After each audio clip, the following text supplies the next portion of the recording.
Mẹ ơi, con gấu mây này, hồi đó con ngủ với nó mỗi đêm. Con có nên tặng luôn không ạ? Con hơi tiếc. Mẹ hiểu mà, mây là một kỷ niệm đẹp. Nhưng con nhìn xem, bây giờ con có rất nhiều gấu bông khác, còn mây thì chỉ nằm trong hộp.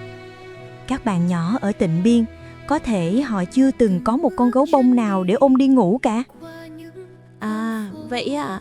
Các bạn ấy không có đồ chơi gì hết sao mẹ? Con hiểu rồi, vậy con sẽ gói mây thật cẩn thận để gửi tặng. Con mong bạn mới của mây sẽ yêu thương bạn ấy thật nhiều như con đã từng. Đúng vậy con, cuộc sống của các bạn khó khăn hơn mình nhiều. Việc con tặng mây đi không chỉ là cho đi một món đồ chơi, mà còn là tặng đi một người bạn để an ủi các bạn. Vòng tay nhớ